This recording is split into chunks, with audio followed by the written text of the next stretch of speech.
Assalamualaikum warahmatullahi wabarakatuh. Innal hamdalillah nahmaduhu wa nasta'inuhu wa nastaghfiruh wa na'udzu billahi min shururi anfusina wa sayyiati a'malina. May yahdihillahu fala mudilla lahu wa may yudlil fala hadiya lahu. Asyhadu an la ilaha illallah wahdahu la syarika lah. Wa asyhadu anna Muhammadan abduhu wa rasuluh. Ya ayyuhalladzina amanu taqullaha haqqa tuqatih wa la tamutunna illa wa antum muslimun. Ya ayyuhan nasu taqu rabbakumul ladzi khalaqakum min nafsin wahidah wa khalaqa minha zawjaha wa batha minhuma rijalan katsiran wa nisaa'a wa taqullaha alladzi tasaaluna bihi wal arham innallaha kana 'alaikum raqiba. Ya ayyuhalladzina amanu taqullaha wa qulu qawlan sadida yuslih lakum a'malakum wa yaghfir lakum dhunubakum wa may yuti'illaha wa rasulahu faqad faza fawzan 'azima. Amma ba'd. Ayyuhal ikhwah wal akhwat, jamaah kaum muslimin wal muslimah yang dimuliakan oleh Allah Subhanahu wa taala, meneruskan tentang kisah-kisah para ulama kita, bagaimana mereka berusaha jadi untuk mensucikan hati, membersihkan jiwa dari segala penyakit-penyakit hasad, penyakit-penyakit merasa ingin untuk yang paling nomor satu dan yang senang untuk dipuji. Yang kadang-kadang penyakit hasad dan penyakit ingin untuk menjadi orang nomor satu tersebut menjadikan seorang hamba lupa dengan Tuhannya, menjadikan seorang hamba lupa dengan Allah Subhanahu wa ta'ala, sehingga dia menzalimi, dia berbuat sesuatu yang berakibat berbuat zalim kepada sesamanya. Setelah kita sebutkan beberapa kisah sejarah kehidupan salafun saleh, kita lanjutkan sekarang pada 12, benar ya? 11. Pada kisah yang ke-11, Al-Mithalu Al-Hadiya Ashar, contoh yang ke-11. Sufyan ibnu Uyainah. Al-Imam Sufyan ibnu Uyainah su'ila an mas'alatin wa kana ma'ahu al-Imam Ibn Wahab Syekh Misr. Beliau pernah ditanya tentang sebuah permasalahan. Saat itu bersama beliau ada murid utama Imam Malik, Al-Imam Ibn Wahab rahimahullahu ta'ala, Syekh Misr, imam guru orang-orang Mesir. Kenapa? Karena mazhab Malik pernah berkembang pesat di negeri Mesir, dibawa oleh murid-murid beliau di generasi awal-awal muridnya Imam Malik rahimahullah ta'ala. Fasa'ala as-sa'ilu bin Uyainah, maka orang yang bertanya tadi bertanya kepada Imam Sufyan ibnu Uyainah. Fafatina bin Uyainah anna ma'ahu 'aliman akhar, maka segera tanggap Al-Imam Ibnu Uyainah bahwasanya di dekat dia sekarang ada seorang alim yang lain. Fawajjah su'ala ilaih, maka beliau pun memaparkan pertanyaan ini kepada beliau. Waqal, dan beliau mengatakan, hadza syaikhu ahli Misrin, ini adalah syekhnya penduduk negeri Mesir. Yukhbiru an Malik bikadza, dia akan menyampaikan dari Malik tentang hal-hal yang semacam ini.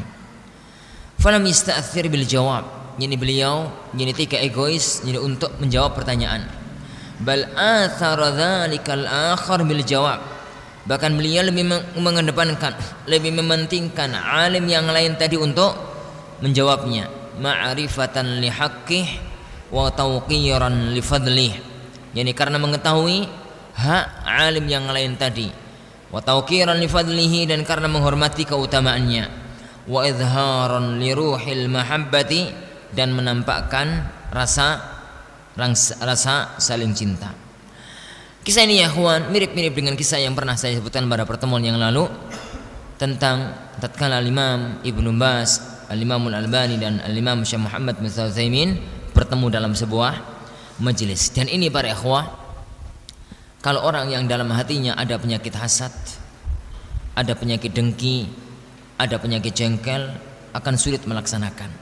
Karena dia merasa bahwasanya dengan dia memberikan pertanyaan itu kepada orang lain, dia akan terkurangi kewibawaan dia. Tapi orang-orang yang insya Allah Allah bersihkan hatinya, yang Allah Subhanahu wa ta'ala bersihkan jiwanya, yani maka mampu dan bisa jadi untuk berbuat semacam tadi.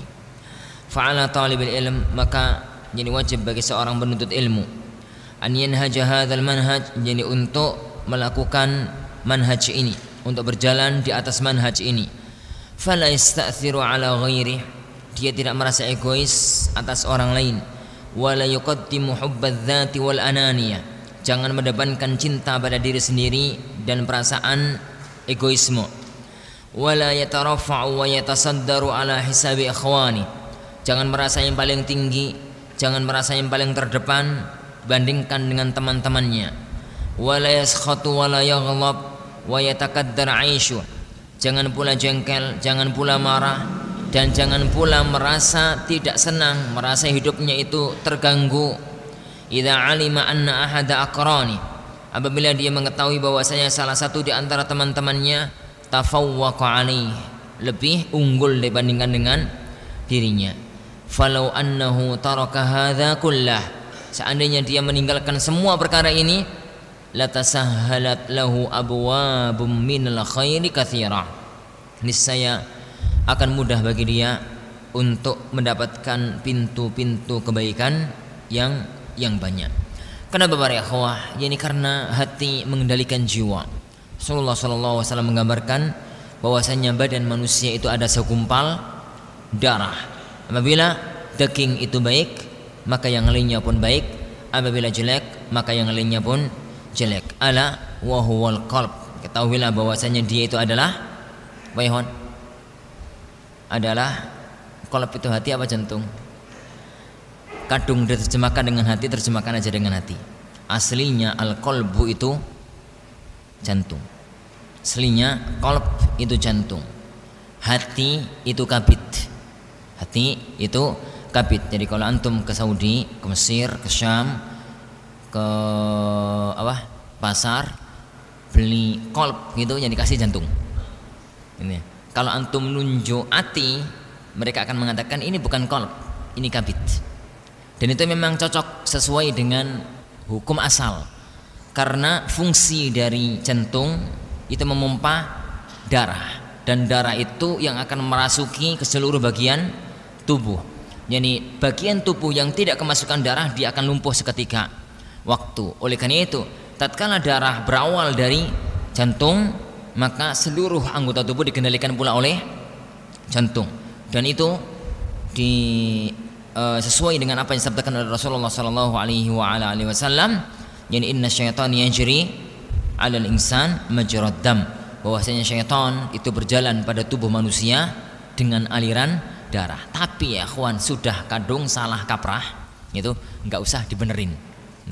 Sudah kadung masyhur di mana-mana bahwasanya ala wahiyal qalb, ketahuilah bahwasanya segumpal daging itu adalah qalb, dia terjemahkan dengan hati, ya sudah. Ya, daripada merepotkan suasana. Kembali pada masalah kita. Wal mithalus tsani asyar, contoh yang ke-12, al-Akhfash. Alimun nahwi, seorang alim ilmu nahwu di zamannya. Lazima Sibawayh, dia belajar mulazamah dengan Sibawayh. Muddatan tawilah, dalam waktu yang lama. Belajar kepada Sibawayh lama sekali. Ma'annal Ahfash akbaru sinnan, padahal Ahfash lebih tua umurnya. Walakin hadza lam yamna'hu min at-tawadhu, namun hal semacam ini tidak menghalangi dia dari ketawaduan. Wa badlul juhd, dan berusaha fi tahsilil ilm, untuk mendapatkan ilmu. Hatta ma'aman huwa ashar minhu, sampai pun belajar kepada alim yang lain yang lebih muda umurnya. Walam yata'athar bi'aibin nas, dan beliau tidak terpengaruh orang-orang mencela dia, wala biqadahin nasi fih, dan tidak terpengaruh pula dengan orang-orang yang mencela dirinya. Para ikhwah sekalian, orang belajar dengan guru yang lebih muda umurnya itu gampang kalau orang tadi merasa bahwasanya dia juga bukan alim, dia orang awam. Dan rata-rata di Indonesia itu perkara yang wajar. Jadi gurunya sejak kecil, yang hadir bapak-bapak, kakak-kakek, nenek-nenek gitu ya. Itu perkara yang wajar di negeri kita. Tapi perkara akan terasa sulit para ikhwah kalau antara dua alim, antara dua dai, antara dua ustadz, yang satu lebih senior dibandingkan dengan yang lain. Kemudian yang lebih senior belajar kepada yang lebih muda umurnya. Rasa berat. Dan kenapa dicantumkan kisah ini dalam kitab ini? Karena masalahnya Ahfash bukan orang awam. Semua orang yang pernah belajar ilmu nahwu, sebagaimana kalau orang belajar fikih akan membaca, akan mendengar kata-kata Ahmad, Malik, Syafi'i, Abu Hanifah, maka kalau orang belajar nahwu mesti akan mengenal nama Sibawai, Ahfash, Kisai, Mubarrid, dan nama-nama yang semisal itu. Itu masyhur dalam kitab nahwu. Para ulama-ulama nahwu kondang, para ulama-ulama nahwu ternama. Sebagaimana para ulama-ulama kalau kita belajar hadis mesti kenal nama Bukhari, Muslim, Abu Dawud, Ibnul Madini, Ibnu Ma'in, Ibnul Qattan, dan ulama-ulama yang level mereka. Dan Ahfash adalah seorang imam besar ilmu nahwu di zamannya. Tapi beliau dengan ketawadhuan hatinya, beliau dengan kerendahan hatinya, beliau belajar kepada alim yang lain yang kita tidak ada seorang pun yang mengingkari keistimewaan dan keutamaan Sibawayh dalam ilmu nahwu. Al-mithal ats-tsalits asyar, contoh yang ke-13, Waqi' al-Imam Waqi' Ibnul Jarrah, faqihul Iraq, imam ahli fikih ternama di kota Irak, gurunya al-Imam Syafi'i rahimahullah ta'ala tatkala beliau di Irak. Ma hasala li Waqi', apa yang pernah terjadi kepada Waqi' Ibnul Jarrah rahimahullahu ta'ala. Wa sammahu ba'dul ulama, dan kejadian ini disebut oleh sebagian para ulama dengan istilah mihnatu Waqi', ujiannya Waqi'. Sebagaimana disebutkan oleh Imam Az-Zahabi rahimahullahu ta'ala dalam Syiar A'lamin Nubala. Wal qissah ma'rufa fi siyar, kisah ini sangat terkenal dalam kitab-kitab sejarah, atau kalau bahasa lain dalam kitab Syiar A'lamin Nubala lil Imam Az-Zahabi fi tarjamatihi rahimahullah, dalam biografinya al-Imam Waqi' Ibnul Jarrah. Wa khulasatuha, ringkasnya cerita. Kalau mau lengkap ya lihat Syiar A'lamin Nubala jilid 9 halaman 159 dan halaman berikutnya. Kalau mau tahu kisah secara detail, terlengkap dan terperinci. Ringkas cerita.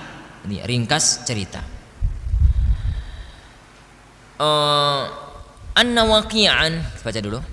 Anna Waqi'an, bahwasanya Waqi' al-Imam Waqi' haddatsa bi haditsin, beliau menceritakan sebuah hadis yata'allaqu bi wafatin nabi, yang berkaitan dengan wafatnya Rasulullah sallallahu alaihi wasallam. Wa annahu hasala lahu taghayyurun ba'da ma mat, bahwasanya terjadi perubahan fisik setelah beliau meninggal dunia. Perubahan di situ perubahan fisik ya. Faqam asyrafu Makkah wa Banu Hashim, maka pemuka-pemuka kota Makkah dan Bani Hashim itu pun bangkit menyerang ala Waqi', pada Waqi'. Wa syaqauhu ila amiri Makkah, mereka mengadukan kejadian itu kepada gubernur kota Makkah. Hatta amara biqatlihi wa salbihi, sehingga gubernur kota Mekah memerintahkan untuk membunuh Waqi' dan menyalibnya. Fa udkhila sijna, al-Imam Waqi' pun dimasukkan ke dalam penjara. Wa hasala ma hasala minal kili wal qal, akhirnya terjadilah berita, yakni berita enggak karu-karuan. Kalau ada satu kejadian kemudian mesti akan jadi berita-berita yang berkembang di masyarakat enggak benar, kabar-kabar burung yang enggak ngerti yakni ujung dan pangkalnya. Wa kana baina Waqi' wa baina Sufyan ma bainahuma, saat itu Waqi' dan Sufyan itu satu generasi. Jadi antara kedua imam ini ada sedikit gap, kalau bahasa kita sedikit permasalahan manusiawi. Antum dengan teman aja begitu, manusiawi. Jadi lakin Sufyan rahimahullah, namun al-Imam Sufyan al-Imam Sufyan rahimahullahu taala lam yastaghil dzalikal mauqif, beliau tidak memanfaatkan kejadian tadi. Ma'annahu qadirun, padahal beliau itu mampu. Bal tafa'athu taqwa, bahkan ketakwaan beliau mendorong beliau bifadlillahi ta'ala, dengan keutamaan Allah subhanahu wa ta'ala, ila an yudzakkira amira Makkah, bahwasanya beliau mengingatkan gubernur kota Makkah bifadli Waqi', dengan keutamaannya Waqi', wa 'idhami amrih bainan nas, dan kedudukannya yang agung di antara manusia, wa anna qatlahu amrun lan yuskata alaih, kalau dia sampai dibunuh maka itu adalah perkara yang tidak akan didiamkan, wa fitnatun lan tukhmada naruha, dan akan terjadi fitnah yang tidak bisa dimadamkan apinya. Fahadzarahu wa ar'abah, al-Imam Sufyan ibnu Uyainah, jadi beliau memperingatkan dan menakut-nakuti gubernur Makkah. Fa'utliqa Waqi' bi fadlillah, akhirnya Imam Waqi' dilepaskan, dibebaskan dengan keutamaan Allah. Thumma bi syafaati Sufyan rahimahullah, kemudian dengan syafaatnya Sufyan rahimahullahu taala. Fanglur, maka lihatlah, kata beliau, kaifa taraha Sufyan ma bainahu wa baina Waqi', bagaimana Imam Sufyan, jadi beliau menyingkirkan apa perselisihan yang terjadi antara beliau dengan Waqi'. Li'annal haqqa ahaqqu an yuttaba', jadi karena kebenaran lebih berhak untuk diikuti. Kisahnya ya ikhwan sedikit lengkap, sedikit aja, enggak lengkap banget ada di Syiar. Al-Imam Waqi' itu imam ahli Irak. Al-Imam Syafi'i ketemu dengan Waqi' tatkala beliau di Baghdad, tatkala beliau di Irak. Karena antum tahu ya ikhwan, Imam Syafi'i itu ke Baghdad 2 kali. Jadi datang pertama sebagai santri, datang kedua sebagai imam. Dan tatkala datang sebagai imam itulah beliau yang kemudian Imam Ahmad berguru kepada Imam Syafi'i. Kedatangan yang pertama itulah beliau datang untuk belajar dan beliau bertemu dengan Waqi'. Sampai terjadi kisah yang antum tahu semua, bagaimana tatkala Imam Syafi'i yang hafalannya sekali dengar sekali hafal, kemudian tiba-tiba hilang. Jadi nggak tahu entah kemana, kedelet gitu, kehapus gitu. Maka beliau datang kepada Imam Waqi' mengatakan, syakautu ila Waqi'in su'a hifdhi arsyadani ila tarkil ma'asi fa innal ilma nurun wa nurullahi la yu'tahu 'asi. Jadi saya mengadukan perkaraku kepada Waqi'. Jadi maka beliau memberikan kepadaku satu petunjuk, bahwasanya ilmu adalah cahaya dan Allah tidak akan memberikan cahaya kepada orang yang akan bermaksiat. Kisah ceritanya, beliau suatu ketika pergi ke Mekah. Jadi Waqi' suatu ketika pergi ke Mekah. Sampai di Mekah ya akhwan, di mana ada seorang alim, di situ akan dikerumuni oleh banyak orang. Di mana ada seorang alim, dia hinggap dimanapun, dia terbang kemanapun, di situ mesti akan dikerumuni banyak orang. Begitu juga dengan Waqi', sampai di Mekah, dia dikerumuni banyak orang melihat bahwasanya Waqi' datang. Jarang-jarang ada Imam Waqi' datang. Zaman itu belum ada pesawat lagi. Jarang-jarang jadi beliau ada di Mekah. Kalau nggak musim haji, jarang datang ke Mekah. Maka beliau menceritakan, menyampaikan kepada mereka satu ilmu, sebuah hadis. Hadis itu, jadi tentang kejadian wafatnya Rasulullah SAW, bahwasanya Abu Bakar datang.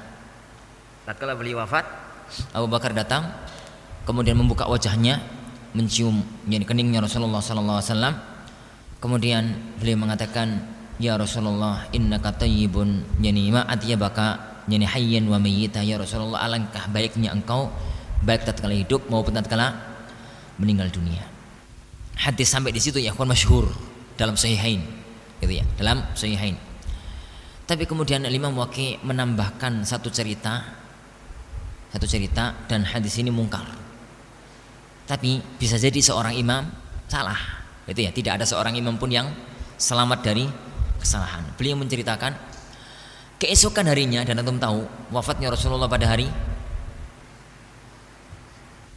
apa? Senin. Dimakamkan malam Rabu. Jadi beliau tertunda pemakamannya sehari semalam. Ini sehari semalam. Keesokan harinya, setelah satu hari satu malam,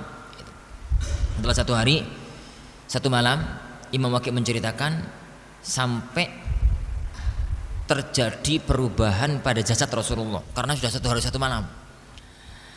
Perutnya sedikit membesar dan jari jemarinya sedikit membengkak. Itu diceritakan oleh, nah katakan ya kawan, riwayat tambahan ini mungkar.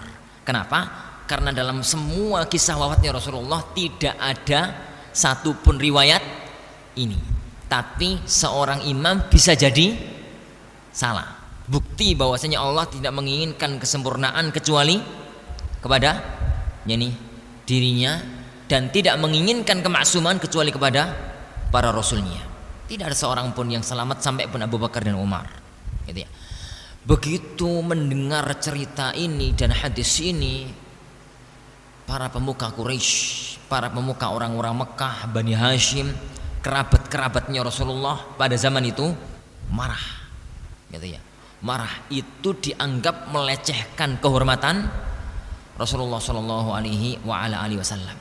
Padahal ya kawan, anggaplah hadis itu seandainya sahih, sebenarnya nggak jadi masalah. Orang hidup pun bisa perutnya menggede dikit, kadang-kadang perutnya kenyang, gede, perutnya lapor, kempes, gitu ya, kembung besar, gitu. Kemudian kadang-kadang tangan itu kalau bangun tidur posisinya kejepit, gitu, kadang-kadang bengkak, gitu. Kalau wajarlah manusia, gitu, manusiawi. Sebenarnya kalau dipikir secara normal, riwayatnya Waqi itu nggak bisa dibawa bahwasanya itu melecehkan Rasulullah. Tapi kalau faham itu langsung ditangkap kayaknya begitu.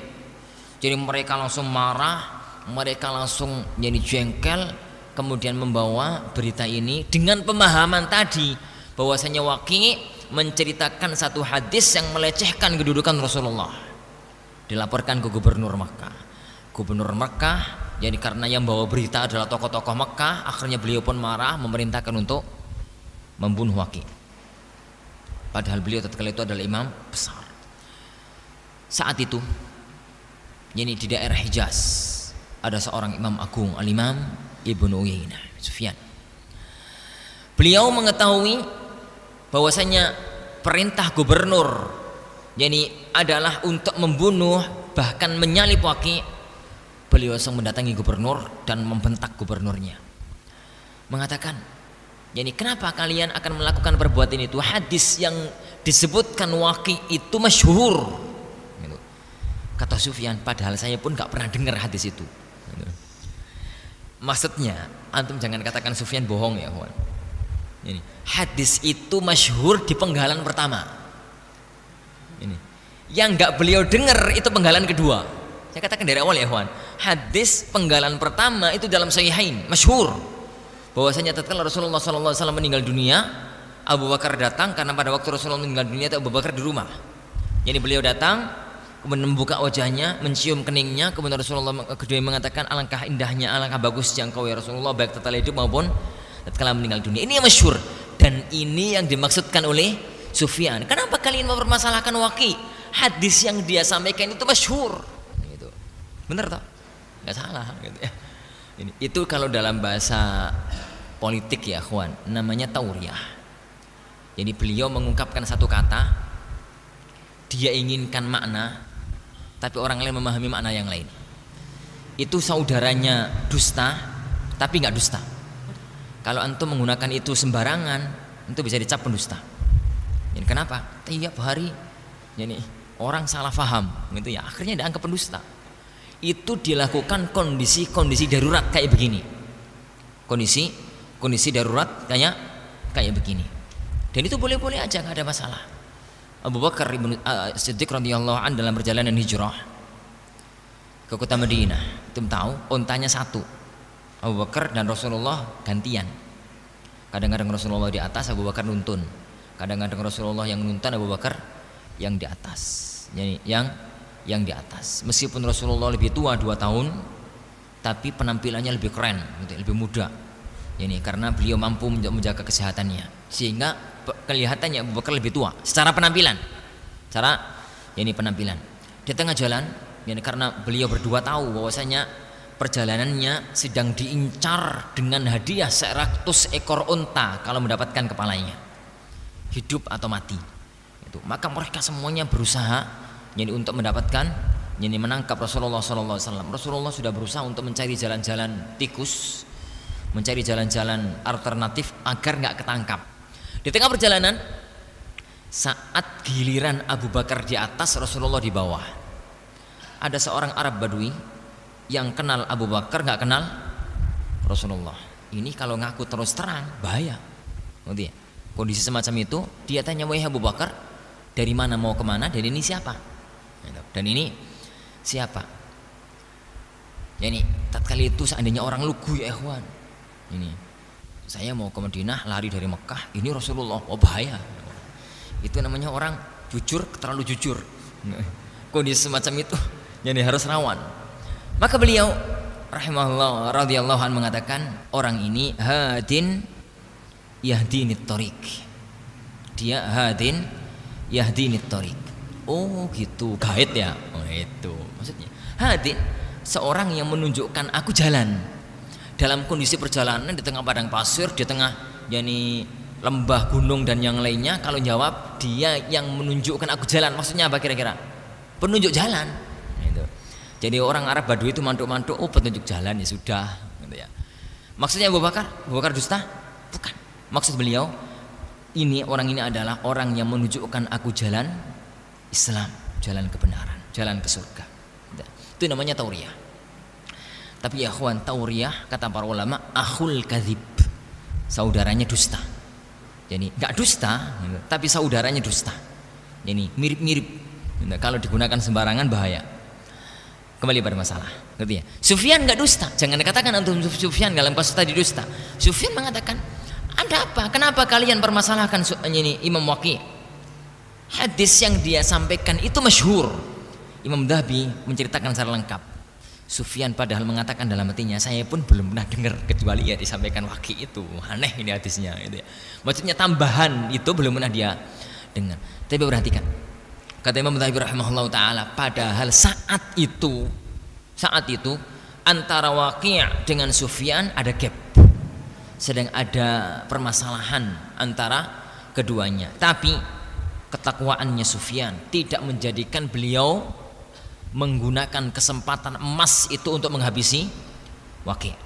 Yani bahkan beliaulah yang dengan syafaat beliaulah setelah keutamaan dari Allah, maka kemudian Imam Waqi' dilepaskan dan dibebaskan dengan mengancam gubernur kota Mekah. Waqi' adalah seorang imam agung. Jangan pernah berpikir kalau Imam Waqi' ini terbunuh di tangan kamu bisa tidur anteng, bisa-bisa besok terguling dari kekuasaan. Kenapa? Penduduk Irak, tahu ya Juan, penduduk Irak itu dari dulu sampai sekarang paling seneng hara-hara, paling seneng perang, paling seneng gegeran. Dari dulu sampai zaman sekarang, sampai sekarang. Oleh karena itu Rasulullah SAW mengatakan, minha tatlu qarna syaitan. Dari negeri inilah bangkitnya 2 tanduk setan. Memang masyarakatnya masyarakat semacam itu, tipe ya Wan, tukang perang. Kalau negeri kita daerah mana? Ngaku aja deh yang dari situ. Ngaku aja dari situ. Gambarannya semacam itu. Maka kemudian gubernur Mekah mikir-mikir, akhirnya beliau dilepaskan. Ini beliau dilepaskan. Lihat kebersihan hati. Ini lihat kebersihan hati, kesucian hati.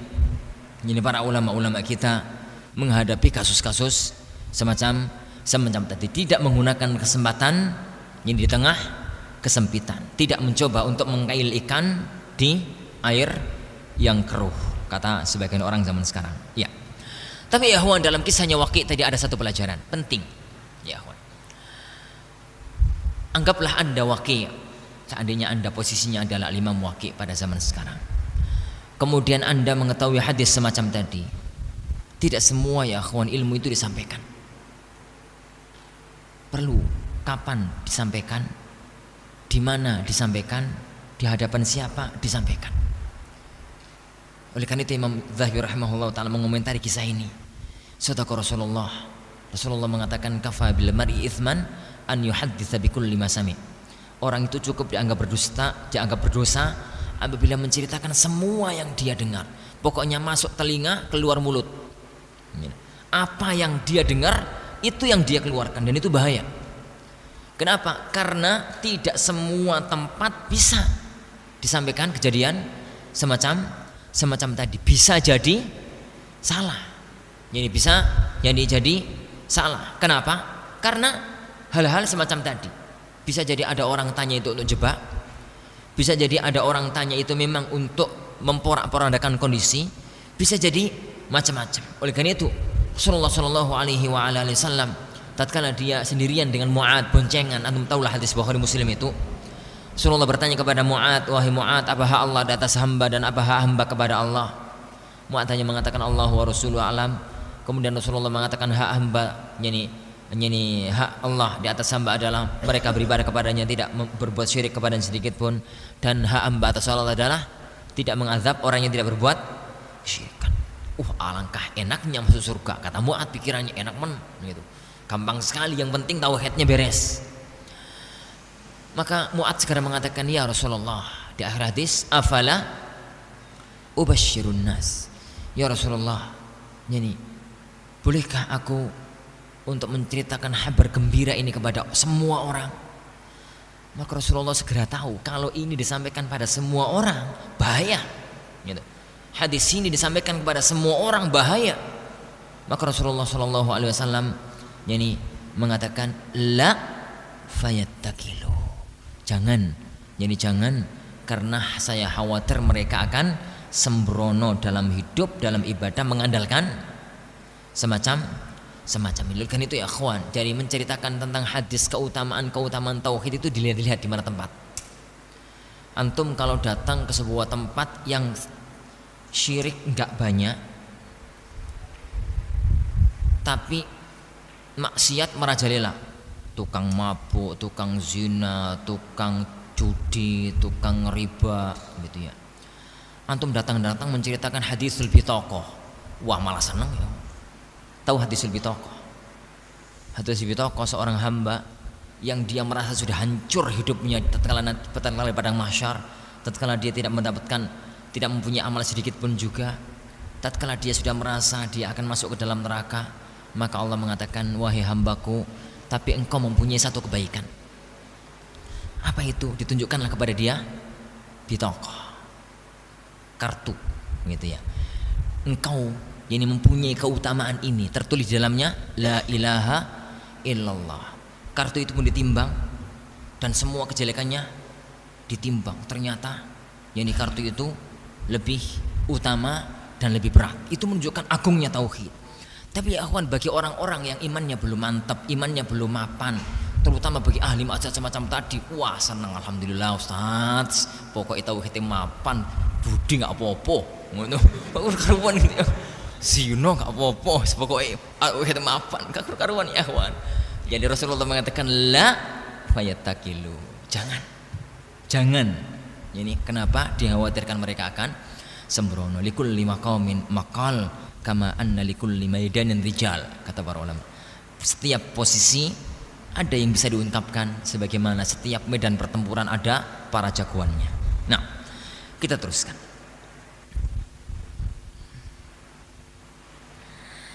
Al-mithalur rabi'a asyar, contoh yang ke-14. Talhah, Al-Imam Talhah, salah satu a'immatul qurra, salah satu a'immah ahli qiraah. Kalau istilah qiraah ya ikhwan, itu bukan qiraah zaman sekarang itu yang qiraah yang dilombakan, itu bukan qiraatul Quran, qiraatus sab'ah. Jadi imam para ulama qiraatul Quran. Ijtama'al qurra fi daril Hakam ibn Utaibah. Para ulama-ulama qiraah, para ulama-ulama Al-Quran, mereka berkumpul di rumahnya Al-Hakam ibn Utaibah. Fa ajma'u amrahum, mereka semuanya sepakat yani ala anna Talhah aqra'uhum wa aktsaruhum akhadhan lil Quran. Bahwasanya Talhah adalah yang paling baik bacaannya, paling banyak mengambil ilmu qiraah, akhadhan lil qiraah. Fatawadhu'a Talhatu, maka tawadhu'lah, maka Talhah pun tawadhu.